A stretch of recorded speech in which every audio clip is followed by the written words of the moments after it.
Hey guys, it's the end of week 3. I was out for 6 hours today going door to door getting signatures. Got about 240 now, so making good progress. I'm getting close. And I just wanted to share a few thoughts and reflections as I've been out having all these conversations and meeting people. First of all, it's super fascinating to me just how all over the map people are with their views and opinions. There's a lot of variety, a lot of diversity here in Carbon County, which I find really interesting. The mood and the sentiment in general seems really jaded and cynical. People are really pessimistic and also depressed. Like there's just a lot of general sadness about the state of politics and of like life in general here. So it's hard to see, and but it honestly just makes me feel more motivated to try to step up and see what I can do to help and solve some of these problems.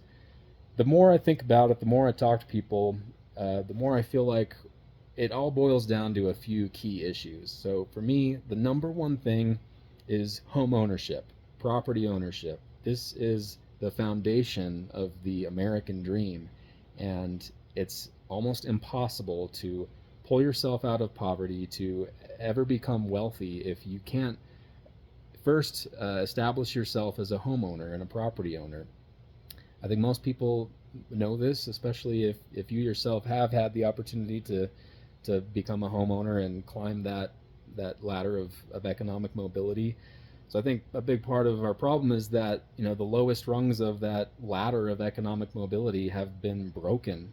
Um, so how do we solve that? Well, I'm really an advocate for building smaller homes on smaller lots.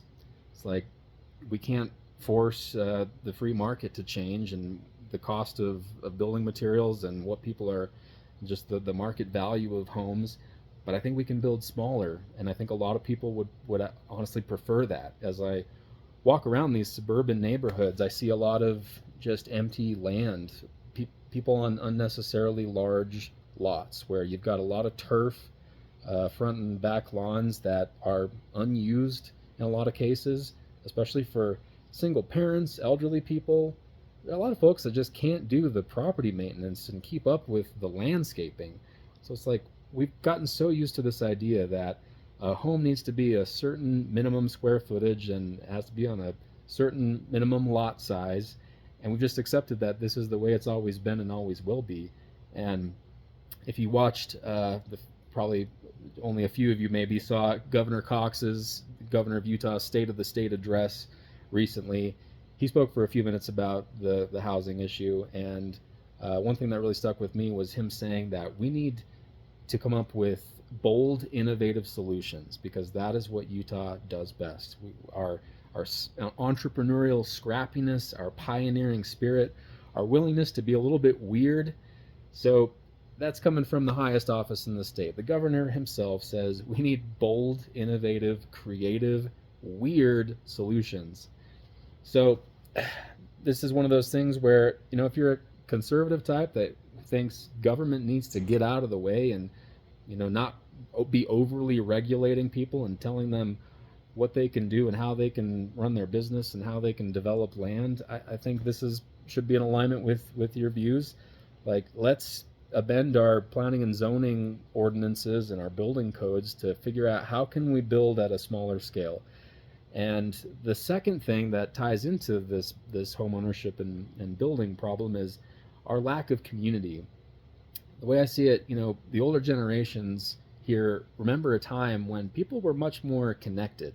There were more fraternities and sororities, just clubs, social organizations, institutions of all kind, lots of reasons and ways where people were incentivized to get out of their house and be involved in their communities and knew their neighbors. And for a lot of reasons nowadays, people have become so disconnected and so isolated. They're just, for the most part, stuck inside their own homes. More and more of them single and lonely of all ages. A lot of young people single and lonely because it's hard to want to start a family or have the free time and resources to go out and date and find a partner if you're so strapped for cash because you're scrambling to make rent each month and you feel that home ownership is out of reach, which, by the way, is also, I think, part of the reason that people turn to drugs and alcohol and television and video games and porn and all the other means of escape, is because when you feel so hopeless about the future and you don't think that you're ever going to be able to get ahead, you just kind of give up and you look for a way to escape and to find some pleasure.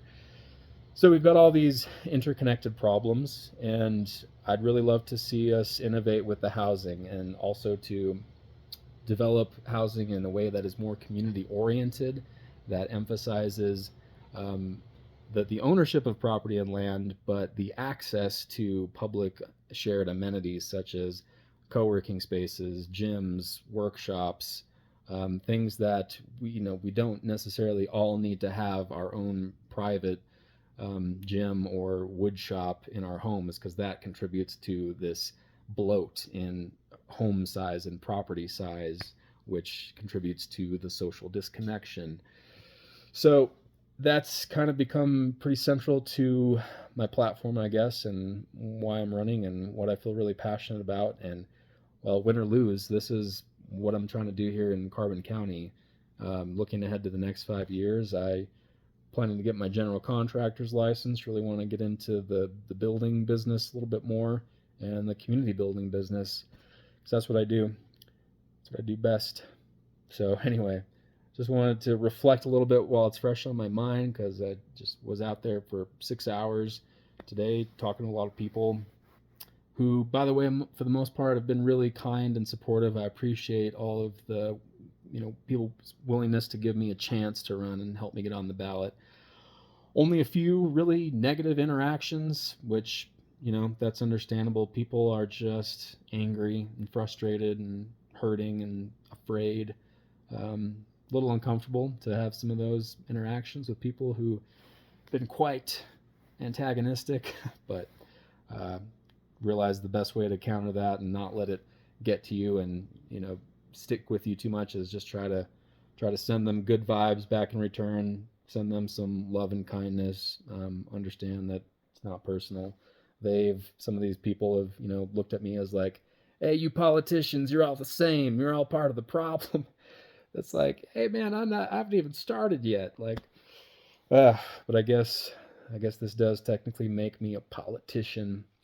But hey, I'm not your average politician. I really abhor the fact that we are stuck in this divided two-party system that is at war with one another, that's more concerned about crushing the other side than really, helping people and doing something, that's going to move us in the right direction. It's just become so toxic. So I'm pretty firm in my commitment to stay independent, to try to find the moderate middle for the most part with a lot of these controversial issues, and to make sure that I don't compromise myself by ever accepting money from corporations and lobbyists and special interests. Not that any of them have approached me yet.